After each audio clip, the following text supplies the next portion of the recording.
annonceurs, chefs d'entreprise et autres. Bref, population d'ici et d'ailleurs. Cet espace vous est réservé pour la promotion de vos produits et activités, non seulement en français, mais aussi en fond, Ditamari, Fulfulde, Batonou, Dendi. À vous le choix. Pour en savoir plus, veuillez nous contacter au numéro suivant 97 64 79 91 ou 97 17 51 35. Chers internautes de BLTV, merci de prendre le rendez-vous, un grand rendez-vous que nous avons concocté pour vous. Aujourd'hui, nous sommes à l'université de Parakou pour parler d'un phénomène, un phénomène qui a la peau dure. Mais nous sommes avec les personnes averties pour nous aider à apporter les solutions idoines à ce phénomène. Mode de vie et style vestimentaire des étudiants de nos jours. C'est le thème autour duquel nous allons discuter avec les étudiants en face de moi. Chers étudiants, bonsoir. Bonsoir, monsieur le journaliste. Bonsoir, madame. Bonsoir, monsieur le journaliste. Comment vous allez? Très bien, merci. Et vous? Tout va bien. Vous allez vous présenter à nos internautes. Merci beaucoup, monsieur le journaliste. Moi, on m'appelle Alexis Nandit Mdago. Je suis le président de l'Union des étudiants ressortissants de l'Atakora Antandé Ura. Je suis également le vice-président de BUUT. Je suis étudiant en informatique de gestion en instance de soutenance à l'UIT, Institut universitaire de technologie de l'Université de Parakou. Merci, monsieur le journaliste. C'est moi qui vous remercie. Ma soeur? Moi, je suis Ambar Kassamira, auditrice en Master 2, droit pénal et sciences criminelles à la faculté de droit et de sciences politiques de l'Université de Parakou. Je suis également la vice-présidente de l'OECD, entendez par là, l'organisation des étudiants ressortissants de la commune de Djougou. Merci, ma soeur. Et nous allons évoluer. Mode de vie et style vestimentaire des étudiants de nos jours. Je vais me tourner vers vous, monsieur Alexis, pour demander qui est étudiant. Quand on parle d'étudiant, généralement c'est un jeune qui a fraîchement peut-être obtenu son bac. Et pour la continuité, puisque c'est un jeune qui est en quête de savoir, il faut aller, quand on finit le secondaire, il faut aller le côté supérieur. Donc c'est celui-là qui s'est inscrit dans une université en quête de savoir, d'éducation supérieure. C'est lui qu'on peut appeler étudiant. Merci beaucoup pour votre réponse. À côté de vous, je vais me tourner vers ma soeur Samira pour savoir, en tant qu'étudiante en fin de formation, puisque là vous êtes vers la fin, est-ce que vous pouvez nous dire, dans votre jargon, la fille qui vient à l'université, comment elle devrait donc se comporter, ses premiers pas? Alors, de ce fait, je répondrai en ces termes. Tout un chacun de nous que nous sommes, nous avions reçu une éducation de base à la maison, chez nos parents.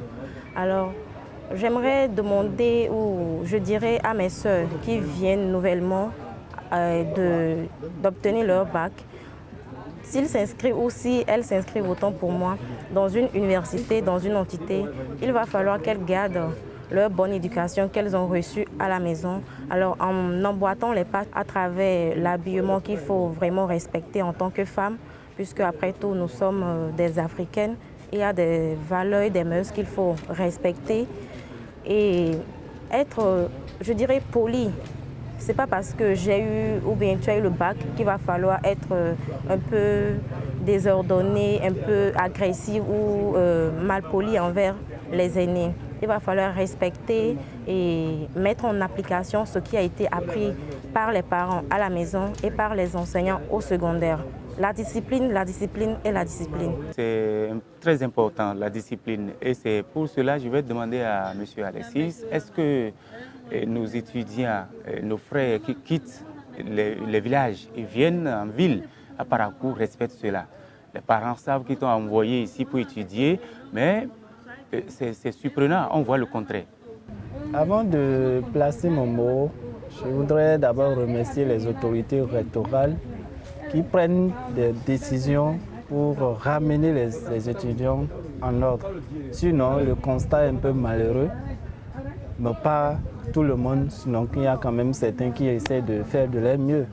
Je vous remercie également les entités qui adoptent des styles en termes d'uniforme pour permettre à ces étudiants d'adopter un style respectueux et professionnel. Sinon, le constat est qu'il y a l'influence des réseaux sociaux où, quand on quitte le village avec l'idée que je suis étudiant, je n'ai plus peur de rien, surtout que au collège, on avait souvent l'habitude de voir des heures et le surveillant suivre tout ça là. Donc on n'a plus cette... on n'a plus le surveillant à l'université. Voilà, on n'a plus ça là derrière nous, donc il faut se comporter comme on veut. Il faut s'adonner à la drogue même parfois, donc on s'en fout en fait, on vit du je m'en foutisme.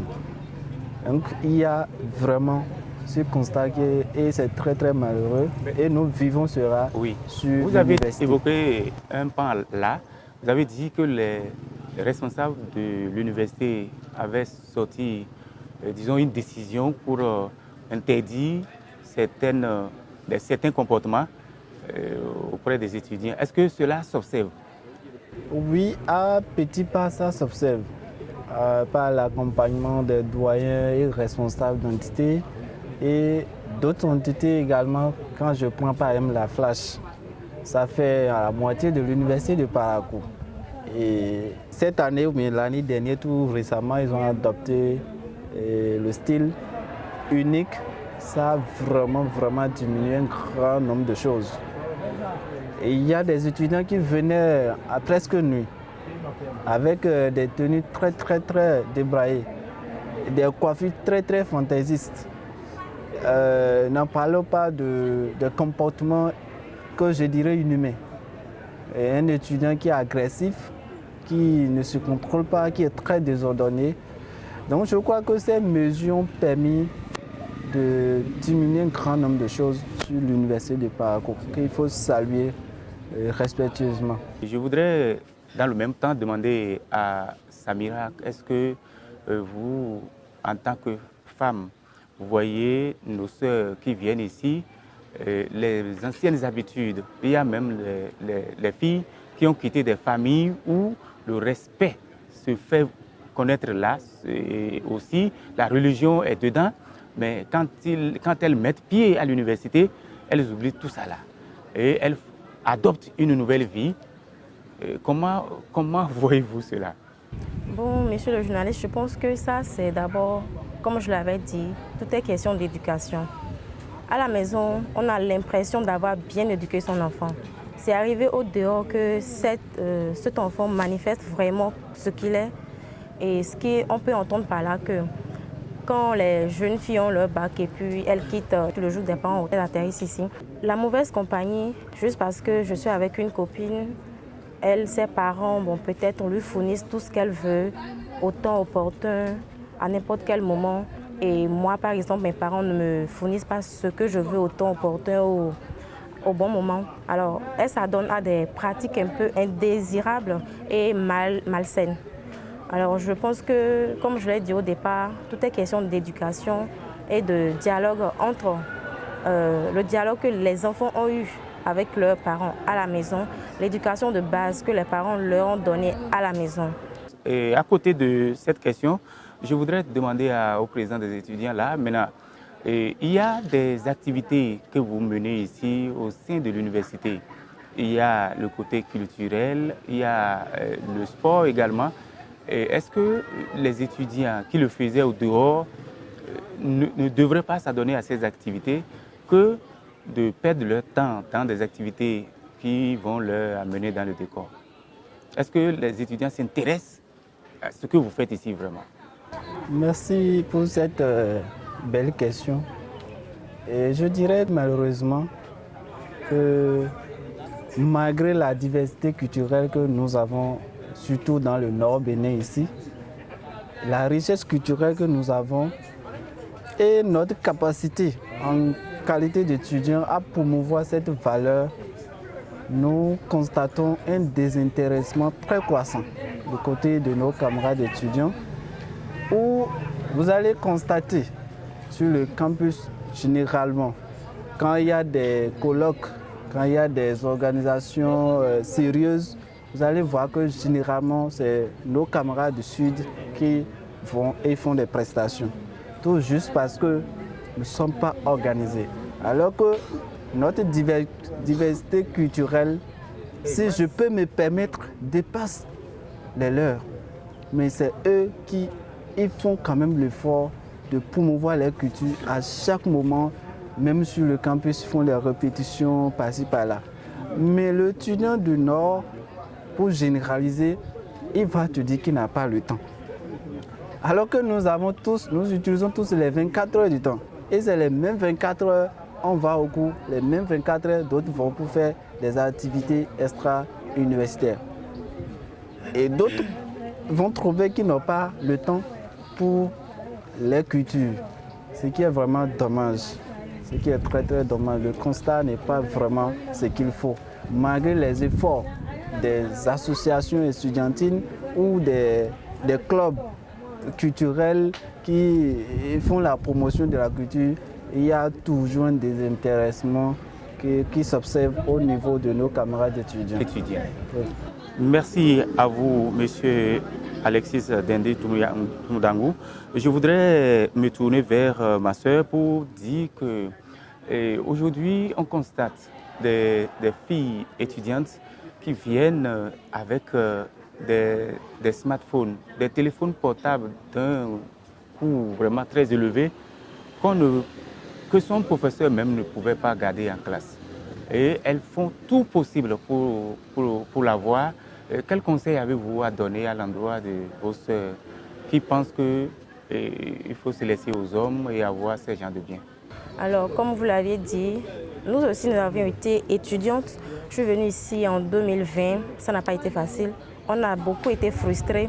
La seule chose qui m'a sauvée, moi, c'est l'éducation de base. Comme je le dis toujours, l'éducation de base. Sinon, nous avions fréquenté avec des collègues qui nous dépassaient d'abord physiquement, côté habits et presque tout.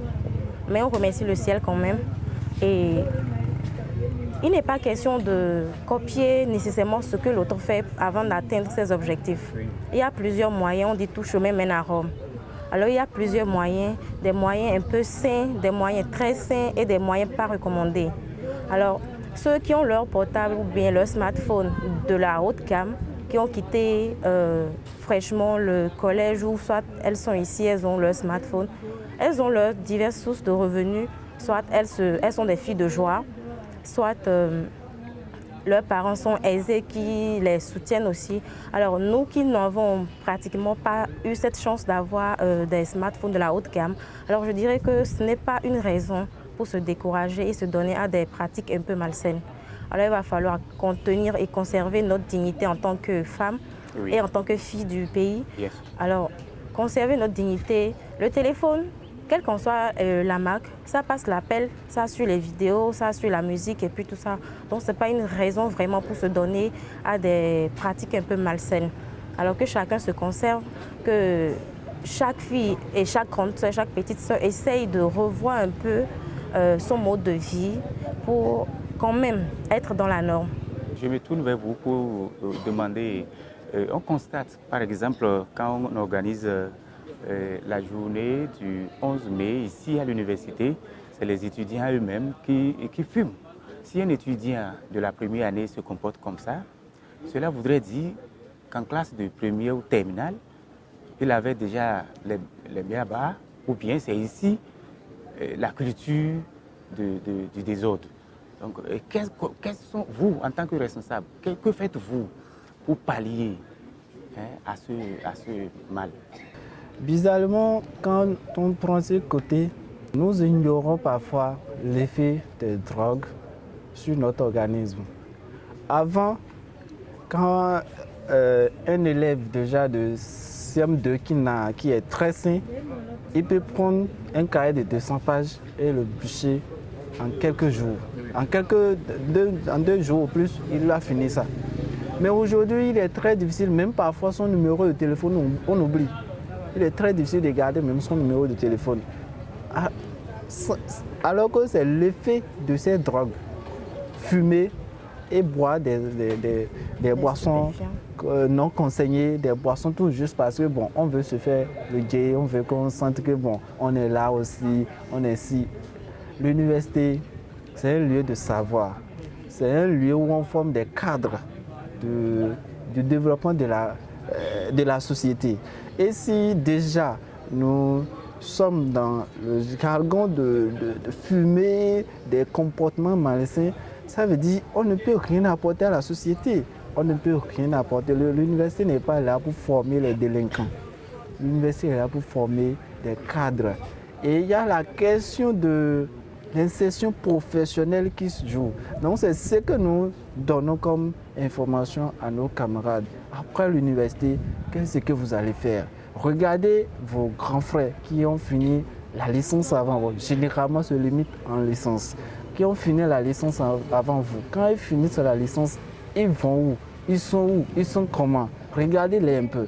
Donc ça donne un peu, ça active un peu la conscience de certains et ils abandonnent certaines pratiques.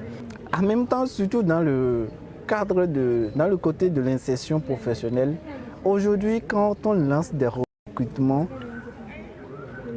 les recruteurs font recours à notre vie à travers tout ce que nous publions sur les réseaux sociaux. Je vais parler de l'influence des réseaux sociaux sur ces aspects très négatifs que nous observons. Et quand ils consultent, ils voient à peu près ce qu'on fait. Et malheureusement, quand certains étudiants qui s'adonnent à ces pratiques ont souvent envie de publier, ou bien je ne sais pas si c'est pour se montrer, ou bien c'est pour faire voir à leurs collègues, ou bien que c'est eux, ils le font. Donc, quand un recruteur voit ça là, il ne peut pas, même si moi je suis un recruteur, je vois ces gens des photos sur le profil de quelqu'un, je ne peux pas le recruter, même s'il était le seul candidat. Je préfère laisser le poste vacant. Donc, il y a cette information que nous donnons à nos camarades à travers les petites sensibilisations que nous faisons. Et ça permet d'activer la conscience de certains et ils abandonnent certaines pratiques. Je vais même aller encore plus loin. L'année dernière, il y a une presse qui a fait une publication. Elle a dit ceci, je cite, pour joindre les deux bouts, les étudiantes de l'université de Parakou s'adonnent à la prostitution. Fin de guillemets.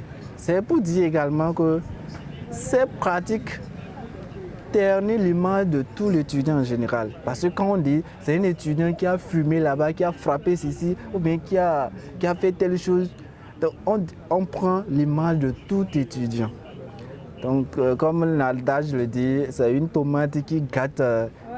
Donc, certainement, la presse qui aurait écrit cela a vécu un cas comme ça où peut-être il a vu une étudiante qui s'est prostituée. Donc, il a fait ça pour généraliser. Moi, j'ai trouvé qu'on devait peut-être suivre ces genres d'informations parce que nous ne sommes pas là pour ça. Il faut vraiment que l'étudiant puisse comprendre que l'université n'est pas pour la délinquance. L'université n'est pas pour autre chose. On est là pour acquérir le savoir et apprendre en même temps les valeurs morales qui puissent nous servir dans la société. Et à côté de ça, vous avez abordé un pan très important.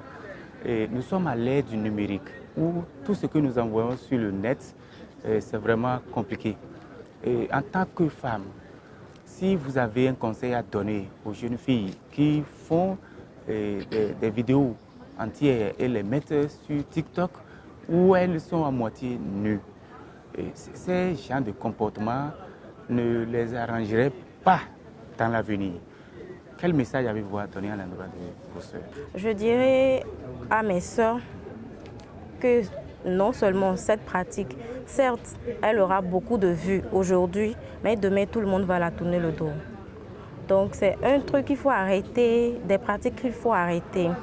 J'ai vu une fois sur le net, il y avait une image d'une fille, et c'était au Ghana.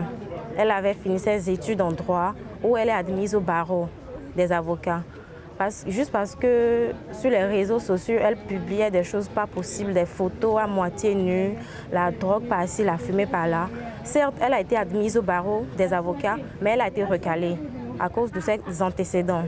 Donc il va falloir que chacun essaye d'une manière de mettre sa pierre à l'édifice pour en quelque sorte essayer de réduire ou soit éradiquer complètement ces genres de pratiques. Certes, il est bon de faire des vidéos, on peut faire des vidéos en étant bien habillé, ça fait aussi beaucoup de vues, mais ce n'est pas une raison pour s'attirer des ennuis dans le futur. Certes, aujourd'hui on connaît aujourd'hui, mais on ne connaît pas demain. Donc il faut qu'on essaye d'arranger aujourd'hui pour que demain puisse être bon pour tout le monde. Pour tout le monde. Oui. Je reste avec vous toujours côté filles.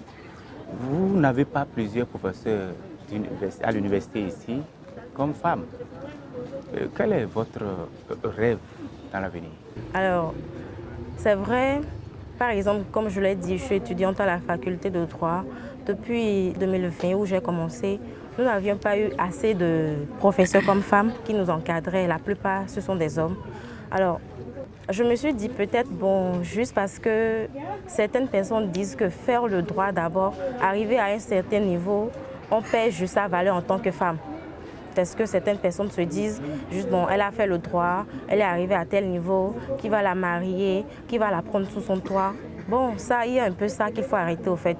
Faire le droit n'est pas synonyme d'être arrogante ou d'être irresponsable. Alors je dirais comme mon rêve à moi, par exemple, je fais le droit juste par passion, parce que j'ai beaucoup aimé être à la tête, faire, je dirais, tirer les ficelles au fait. Et s'il plaît à Dieu, j'aimerais peut-être, si la vie nous sourit, être peut-être une avocate ou une magistrate. Donc c'est un rêve. Et je profite de l'occasion également pour saluer toutes les dames avocates et magistrates de tout le pays. Je viens vers vous, responsables, pour que vous laissiez un message à l'endroit des étudiants, de faire comme les professeurs. Je n'ai jamais vu un professeur d'université venir à l'université avec des comportements bizarres. Ce sont des personnes respectables. Et je voudrais que c'est vous qui allez parler aux étudiants. Si nous, les étudiants, pouvaient copier le modèle de nos professeurs, je pense qu'on aurait un cadre bien sain, bien adéquat et le futur, la société vraiment en bénéficiera vraiment des flux que l'université forme ici. Quand je prends par exemple des professeurs, moi par exemple, je prends un exemple. Un professeur qui vient et l'étudiant ne s'approche jamais de lui pour savoir qu'est-ce qui se passe. Est-ce qu'après le cycle de master, comment les choses se passent et après le cycle de licence de master, j'allais dire comment faire le master, le doctorat, tout ça là. Est-ce que j'ai tel rêve, comment faire vraiment, par quelle voie vous avez passé pour faire. Je prends un exemple, moi je suis à l'UIT. J'ai un docteur par exemple que depuis que j'ai mis pied, on m'a toujours dit ah, c'est le plus méchant, c'est le méchant. Ça dit quand on dit informatique, c'est lui en même temps. L'étudiant a dit ah, lui il est là, il vous attend. Donc il suffit, c'est un jour que je m'approche de lui, je dis ah professeur vraiment, vous m'inspirez beaucoup. J'aimerais faire votre parcours, quel conseil. Et je vous assure, c'est là que j'ai compris qu'en réalité, c'est le plus simple de tout. C'est le plus simple de tout. Et il m'a pris comme son enfant en même temps, travail, tout ce que je veux, je l'écris comme un camarade, il me répond, vous voyez. Donc ce sont des actions que nous devons envisager en fait. Et il m'a donné beaucoup de conseils après ma licence, comment procéder juste pour continuer le master ou passer tout ça là. Il m'a donné beaucoup de conseils et il est prêt à m'accompagner.